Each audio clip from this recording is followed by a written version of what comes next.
When A Big Bold Beautiful Journey was announced, it sounded like the kind of movie that couldn't miss. A romance fantasy about time and memory starring Margot Robbie and Colin Farrell, it looked like the perfect balance of art and spectacle. But then it came out and flopped hard. Despite the big stars, a wide release, and a hefty budget, the film didn't even make back half its production cost. Critics weren't kind either, calling it slow, uneven, and too self-serious for its own good. So how did a movie that seemed built for success end up as one of 2025's biggest disappointments? The answer lies in what happens when an indie filmmaker tries to make a studio movie, and how that tension can swallow a film whole. The director in question is Kogonada.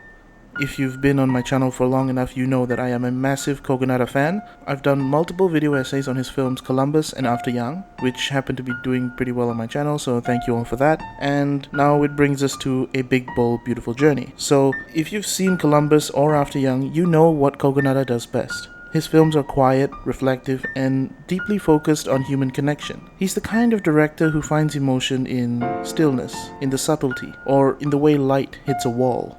And that approach has served him well in these small and intimate stories, but A Big Bold Beautiful Journey isn't small.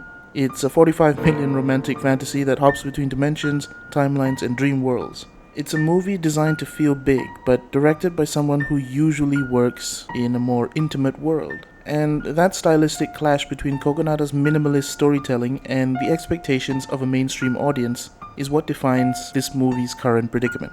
The first thing you notice is the pacing. The opening scene sets up a playful, slightly comedic tone.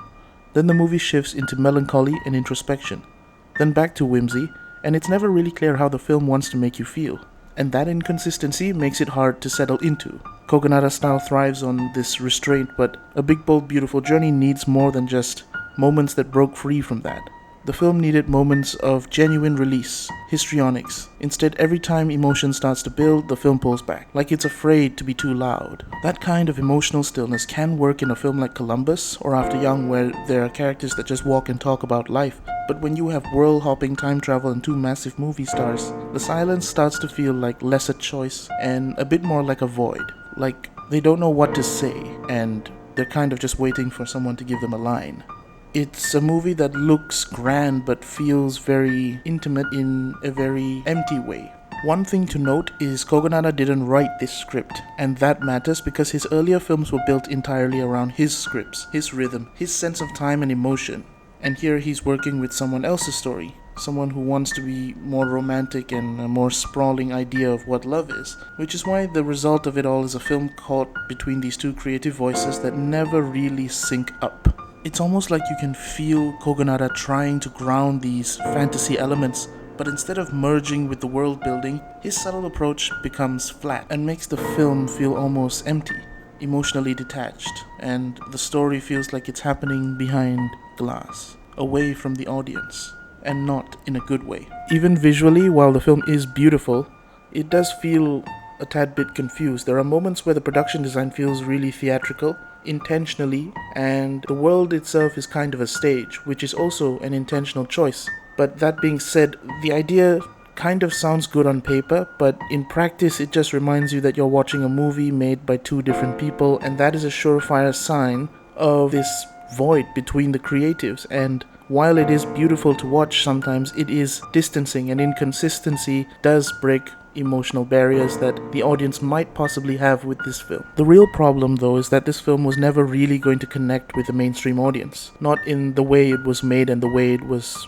talked about. Kogonada's work asks you to slow down, to listen, to sit with these emotions that don't really announce themselves, but the marketing for A Big Bold Beautiful Journey promised a sweeping romantic time-traveling adventure, something closer to La La Land or films like that. And that tonal and expectational mismatch sets the audience up for this disappointment even before the movie starts. When people walked into theaters, they were expecting fireworks and got this subtle poetry instead. And not everyone wants to read poetry at a cinema. It's like if Terrence Malick directed a Marvel movie. You might end up with something fascinating, but you'd also have millions of confused people and, I dare say, angry people wondering where the source material went. At its best, A Big Bold Beautiful Journey has the same emotional fingerprints of Kogonada's earlier films, but there are also moments of silence that become its own music, where the small gestures say more than the dialogue ever could, but Those moments are surrounded by a movie that doesn't seem to know what kind of experience it wants to be. It's overly meditative to be exciting, and overly glossy to be an intimate, raw portrayal of love. So it's stuck in between, a film made by an artist who works best in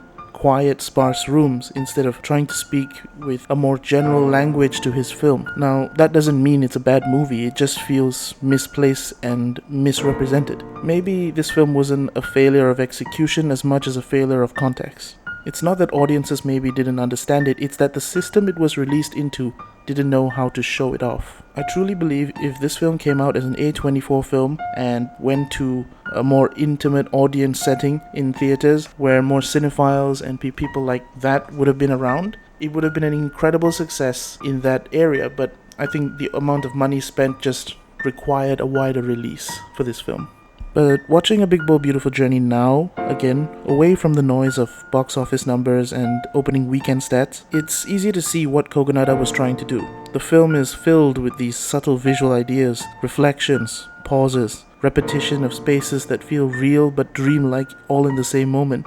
The film, for all its flaws, does, however, feel quite sincere about its attempt to find connection in this fragmentedly disproportionate world. It just got lost inside this machine that wasn't really built for sincerity, as much as I hate to admit it.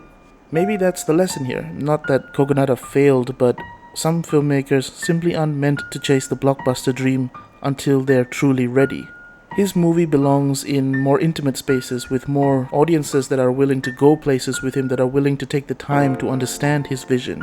His movies are works of art that need to be explored patiently, because A Big Bold Beautiful Journey isn't a bad film. It's just a small one that got made too big.